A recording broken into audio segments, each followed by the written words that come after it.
Hello students, आज मेरा number system का 5वां क्लास है और अगर आप लोगों ने पिछले 4 क्लासों का ठीक से अध्ययन किया होगा तो मुझे उम्मीद है कि आज की क्लास समझने में कोई दिक्कत नहीं होगी। आज का क्लास मैं स्टार्ट कर रहा हूँ इस तरह का क्वेश्चन है, ब्लैक बोर्ड पर देख लो। 100 एवं 1000 के बीच ऐसे कितने पद हैं जो 7 से पूर्णतः 2 क्वेश्चन है, विभाजित हो और दूसरा है विभाजित नहीं हो।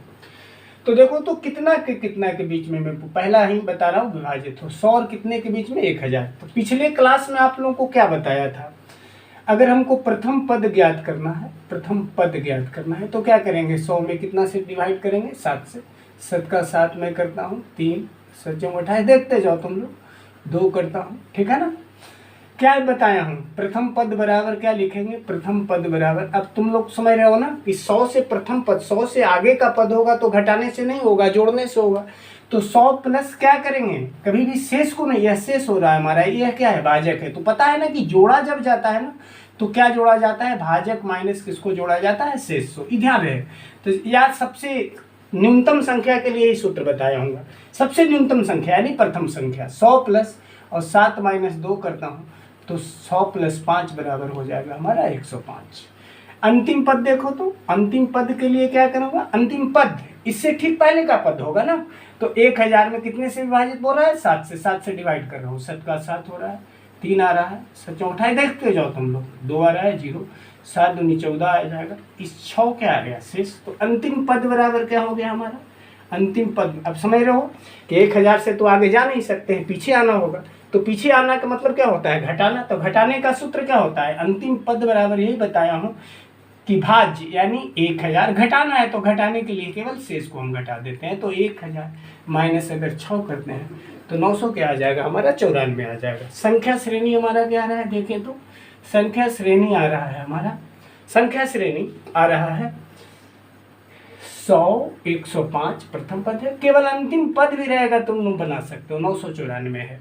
ए बराबर कितना है देखे तो 105, टीएन बराबर कितना है 994, और डी बराबर क्या होगा, 7 से विभाजित होगा तो हमेशा कॉमन डिफरेंट क्या पढ़ाया है, 7 से विभाजित, तो हमेशा कॉमन डिफरेंट 7 होगा। अगर अगला पद भी पूछ देगा ना तो 7 जोड़ के 112 हम लोग ला सकते हैं, तो इसकी भी जरूरत नहीं है, केवल प्रथम और केवल आप अंतिम जाने। अब तो D बराबर कितना हो जाएगा 7, N बराबर भाट, जो हमको पूछ रहा है कि कितने पद हैं। सूत्र क्या होता है हम लोग का, सूत्र होता है A plus N minus 1 into D बराबर होता है TN बराबर A कितना है 105 प्लस N माइनस 1 इंटू 7 बराबर TN क्या है 994। सीधे मैं N माइनस 1 निकाल रहा हूँ, 994 माइनस 105 बटा 7 हो जाएगा। यहाँ पर घटा रहा हूँ, 4 में से 5 नहीं जाएगा ना, तो 9 5 14 हो जाएगा, यहाँ 8 हो जाएगा और यहाँ कितना हो जाएगा 8 हो जाएगा बटा 7 कर रहा हूँ, 7 का 7 हो जाएगा, 7 दूनी 14 हो जाएगा और 7 पे कितना होगा 49 होगा, 127। n बराबर n माइनस 1 बराबर 127 आ रहा है, तो n बराबर होगा 128। ठीक है, अब आंसर हमारा क्या होगा, इसका उत्तर हो जाएगा कि कितने पद हो गए 128। इसी में मैं बताने जा रहा हूँ, ठीक है ना, इसी में मैं बताने जा रहा हूँ कि विभाजित नहीं हो। तो विभाजित नहीं हो का कोई अलग से मेथड नहीं होता है, विभाजित नहीं हो का मेथड यही से शुरू होता है कि विभाजित हो। तो विभाजित होने के लिए क्या हो गया 128। अगर 100 और 1000 के बीच कुल कितने पद होते हैं, उसमें से विभाजित होने वाला को अगर हम घटा देते हैं तो क्या निकलेगा, विभाजित नहीं होना। तो ऐसा नहीं है, अगर कुल पद पता हो विभाजित पता हो, जैसे किसी क्लास में मान लीजिए कि 100 बच्चे हैं और लड़कों की संख्या अगर 60 है तो लड़कियों के लिए अलग से जानना नहीं होता है, 100 माइनस 60 बराबर क्या कर देना होता है 40 लड़कियां। तो विभाजित नहीं के लिए ऐसा मत सोचना कि कोई अलग से रूल है, विभाजित नहीं होने के लिए इतना के बीच में कुल पद माइनस विभाजित हो, अगर हाँ घटा देते हैं तो निकल जाएगा विभाजित नहीं हो। तो यहीं पर विभाजित होने के लिए हमारी संख्या कितना हो रहा है 128। तो मैं सेकंड मेथड बता रहा हूँ, सेकंड मेथड विभाजित नहीं होने के लिए। तो विभाजित नहीं हो, विभाजित नहीं हो, कितना से विभाजित नहीं हो, 7 से विभाजित नहीं हो, 7 से विभाजित नहीं हो। तो पहला टर्म तुमको पता हो चुका है, एक आंसर आ चुका है हाथ से वाला। तो 7 से विभाजित कुल पद या कुल संख्या है क्या, 100 और 1000 के बीच कितने आ चुके हैं, हमको आंसर पता है कि हमारा आंसर आ चुका है 100 क्या आ चुका है 28, हाँ वाला। तो नहीं के लिए क्या करेंगे कि 100 और 1000 के बीच कि कुल पदों की संख्या कितना है, कुल पद बराबर, तो कुल पद में संख्या श्रेणी क्या करेंगे, संख्या श्रेणी अगर हम लगातार देते हैं, कुल इसके बीच में कितनी संख्या है, 100 से कितने के बीच, 1000 के बीच, तो संख्या श्रेणी तो आ जाएगा 100, अगला पद कितना होगा 101, फिर अगला पद कितना होगा 102, ऐसा होते जाएगा ना। और ऐसे अंतिम पद हमारा कितना हो जाएगा, 1000 तो नहीं कर सकते हैं ना, क्योंकि क्वेश्चन है 100 और 1000 के बीच है, तो 100 और 1000 के बीच के लिए यह 100 नहीं देके हमारा कहाँ हो जाएगा 101, और अंतिम पद कितना होगा, इसके बीच है, तक नहीं है, तो क्या हो जाएगा 999। यानी 100 और 1000 के बीच कुल पदों की संख्या की श्रेणी आ रही है, तो ए बराबर क्या आ रहा है 101, टीएन बराबर क्या आ रहा है 999, और डी बराबर क्या हो रहा है, लगातार पद, कुल पद मैं निकाल रहा हूँ, इसके बीच कुल पद, ऐसा नहीं कि 7 से विभाजित, तो डी बराबर क्या होगा, कॉमन डिफरेंट 1। तो यहाँ मैं लिख रहा हूँ a plus n minus 1 into D बराबर कर रहा हूँ tn। a कितना है 101 प्लस n माइनस 1, डी का वैल्यू कितना हो रहा है 1 बराबर 999, इसलिए n minus 1 equal to 999 minus 101, और बटा क्या हो जाएगा 1, तो n माइनस 1 बराबर कितना हो जाएगा, देखिए तो 898, इसलिए n बराबर 898 प्लस 1 बराबर 800, कितने पद हो जाएंगे 800 हो जाएंगे 99 पद, यानी कुल पदों की संख्या हमारा कितना आ रहा है 899, कितना कितना के बीच, 100 और कितने के बीच 1000 के बीच कुल पद कितने हैं 899 हैं।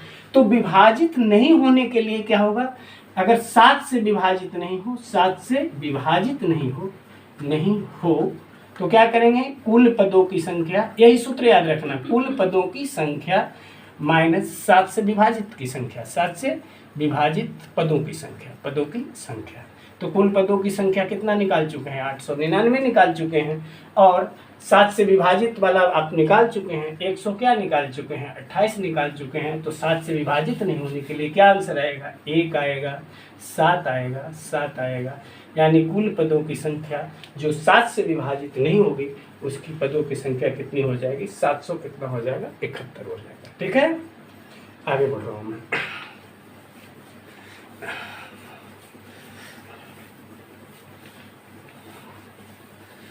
जैसे कोई क्वेश्चन पूछे कि इसी में एक हम अनुपूरक प्रश्न आपको दे रहे हैं, देखिए तो बस इसका हम हिंट दे देते हैं। जैसे पूछ दे आप लोग को कि 3 अंकों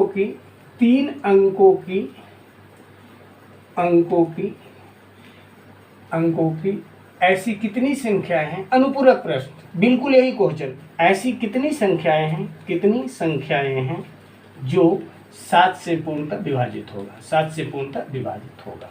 तो क्या करोगे, तो बोलो तो 3 अंकों की ऐसी कितनी संख्याएं जो 7 से पूर्णतः विभाजित होगा, तो 3 अंकों की संख्या कहाँ से शुरू होती है 100 से, 3 अंकों की अंतिम संख्या कितनी होती है 999। अब यहाँ से संख्या श्रेणी अभी बता चुका हूँ, संख्या श्रेणी अगर निकालोगे तो प्रथम संख्या क्या हो जाएगा 105, अगला क्वेश्चन में बना चुका हूँ, और अंतिम संख्या कितना आप लोग निकाले थे, अंतिम संख्या वही क्वेश्चन 900 क्या हो जाएगा 94 हो जाएगा। और यहाँ से भी अगर हम a निकालते हैं तो a 105 होगा, टी 994 आप निकाल चुके थे, डी का वैल्यू कॉमन डिफरेंट 7 होगा, और यहाँ से अगर a plus n minus 1 into D T N formula से बैठाओगे तो यहाँ फिर भी n का मान कितना निकलेगा 100, आपका आंसर क्या आ जाएगा 28 आ जाएगा। सेम क्वेश्चन, जैसे 7 से विभाजित हो 3 अंकों की, तो 3 अंकों की संख्या कहाँ 100 से, बिल्कुल वही जो मैं अगला क्वेश्चन को थोड़ा सा देख लेना, अगला मैं बताया हूँ कि 100 और 1000 के बीच, 100 और 1000 के बीच ऐसे कितने पद हैं जो 7 से पूर्णतः विभाजित है, सिर्फ बिल्कुल यही क्वेश्चन होगा। ठीक है, अब मैं अगला दे रहा हूँ क्वेश्चन, इससे भी आसान। जैसे आप लोगों से पूछे कोई कि 3 अंकों की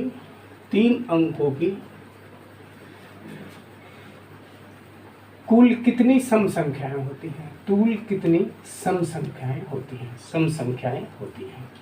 होती हैं, तो क्या करना है, देखो अब धीरे धीरे आसान लगेगा तुमको क्वेश्चन। 3 अंक की संख्या कहाँ से होता है शुरू 100 से, अंतिम संख्या 3 अंक कितना होता है 900 क्या होता है 99। प्रथम 3 अंकों की कुल संख्या, बीच नहीं दे रहा हूँ, तो 3 अंकों की संख्या 2 से विभाजित हो, यानी सम संख्या पूछ दे कि कुल कितनी सम, तो सम संख्याएं कितने से विभाजित होती है? 2 से। तो संख्याओं की श्रेणी, संख्याओं की श्रेणी, संख्याओं की श्रेणी अगर हमसे कोई पूछेगा तो क्या करेंगे? 3 अंकों की 100 तो होगा, तो प्रथम 100 होगा, अगला पद 2 से विभाजित होगा, वो सम संख्या 102, और अंतिम संख्या इतना तो समझ रहा है ना कि 999 नहीं होकर 9, क्योंकि 999 सम संख्या हो नहीं सकती है, तो 900 कितना हो जाएगा? 98। अब समझ रहा होगा कि कैसे निकालता हूँ मैं प्रथम पद और कैसे निकालता हूँ अंतिम पद, 2 से भाग दे के देख सकते हो तुम। अब यहाँ पर अगर इस तरह की संख्या श्रेणी हो गया, कुल कितनी सम संख्याएं हैं, तो 100 हो गया, 102। अब यहाँ बोलो तो a बराबर 100 आ गया, tn बराबर 998 आ गया, और d के लिए क्या करूँ बोलो तो? सम संख्याओं के बीच हमेशा कितने का अंतर होता है? हर बच्चा जानता है कि हमेशा अंतर होता है। सम संख्या क्या होती है? जो 2 से विभाजित होती है। तो d का मान कॉमन डिफरेंट हमेशा होगा कितना? 2। अब यहाँ के बाद हमारा सूत्र डायरेक्ट यहाँ से निकलना है तुम लोग, a प्लस n-1 into D equal to क्या होगा? tn। क्या करते जाओ, a के लिए क्या लिखो बोलिए तो? 100 प्लस n-1 इंटू डी 2 बराबर tn कितना है? 998 है। n-1 बराबर क्या करें? 998 माइनस 100 बटा 2 करूँगा, कितना आ जाएगा?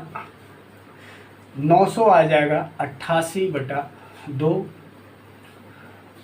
सॉरी 898 बटा कितना आ जाएगा? 2 आ जाएगा। 898 बटा 2 करेंगे, काट सकता हूँ या ना, 2 चौका 8, 2 चौका 8, दूनों में 18, 449। n-1 बराबर 449 अगर आ रहा है तो n बराबर 449 प्लस 1 बराबर 400 कितना हो जाएगा? 50 हो जाएगा आंसर हमारा।